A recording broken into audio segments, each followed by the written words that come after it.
meu nome é Nancy Nagata Gasparini, faço parte da consultoria da Nagata e Gasparini. Hoje a gente vai continuar a falar um pouquinho mais do livro Inclusifique, que é um livro que fala sobre diversidade e inclusão.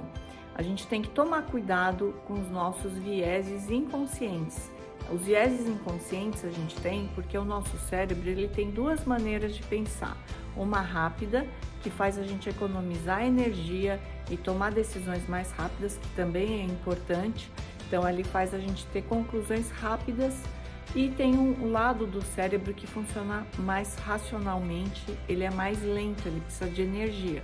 Então, esses vieses inconscientes que vêm da parte do cérebro que funciona rápido, faz a gente ter ideias pré-concebidas. Então, por exemplo, quando a gente pensa num ajudante do chefe, a gente pensa numa mulher. Quando a gente pensa no chefe, a gente pensa no homem. Então, a gente já tem esses vieses e a gente tem que tomar cuidado para a gente não acabar atrapalhando as contratações e diminuir a inclusão e a diversidade nas empresas.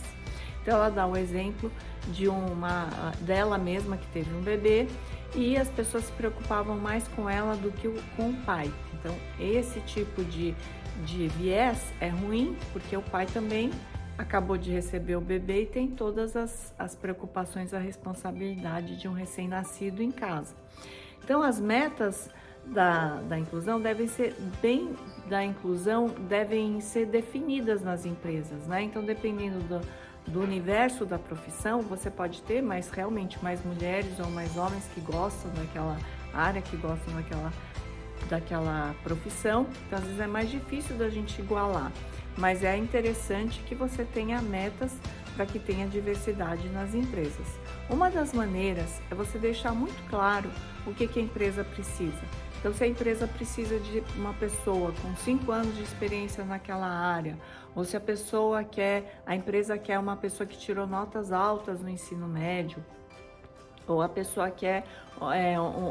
empresa quer uma pessoa que saiba conversar, que saiba comunicar ou influenciar as equipes.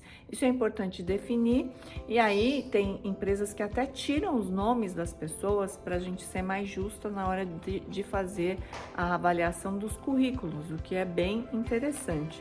Então, o que a gente pode fazer como líder para aumentar a inclusão dessas pessoas? Você pode humildemente pedir desculpas se você usou um vocabulário não adequado para aquela cultura. Você pode agradecer a curiosidade, às vezes a pessoa conta de uma curiosidade daquele grupo e é interessante você estar sabendo. É importante você ter empatia pelo grupo. Todos nós já fomos a um local, um evento que a gente se sentiu super constrangida, não acolhida. Isso é muito ruim e tem pessoas que se sentem assim nas empresas.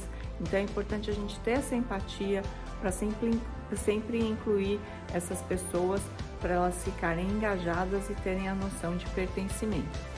Então, uma das coisas que a gente vai fazer a pessoa ficar engajada, a pessoa ter segurança psicológica para falar. Então, ela fala até do Napoleão Bonaparte, que ele fala que a gente tem que ter medo não das pessoas que falam as coisas, mesmo que sejam diferentes, as opiniões diferentes na nossa cara. A gente tem que ter receio das pessoas que não falam. E para isso a gente tem que estimular a segurança psicológica. Então, o que você pode fazer? Nas reuniões, você pode ser o último a falar ou nem falar, pedir para as pessoas, você como líder, né? Porque eles têm medo de dar opinião, às vezes se o líder tem uma opinião, ele já fecha qualquer opinião.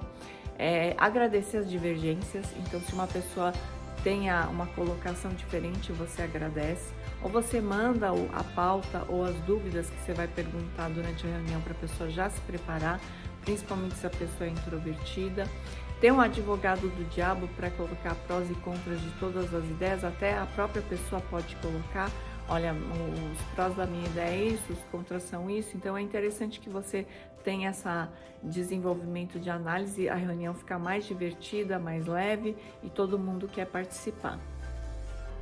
E na verdade a gente não pode tolerar intervenções A gente sabe que a linguagem corporal é importante, às vezes a gente, sem querer, a pessoa faz um comentário, você olha para cima, então a gente sabe que não pode fazer isso porque você desanima a pessoa de participar num próximo evento, numa próxima reunião.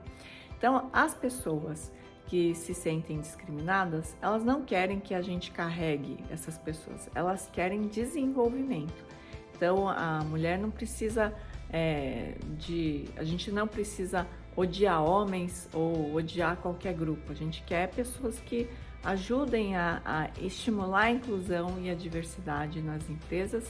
E se a gente estimular até os homens a enxergarem isso, é bom porque eles vão ser a prova social, os outros homens vão seguir esse tipo de abordagem, essa perspectiva que é muito legal, porque a gente estimula novas ideias, inovação, empresas que têm mais diversidade e inclusão, têm mais inovação, mais criatividade.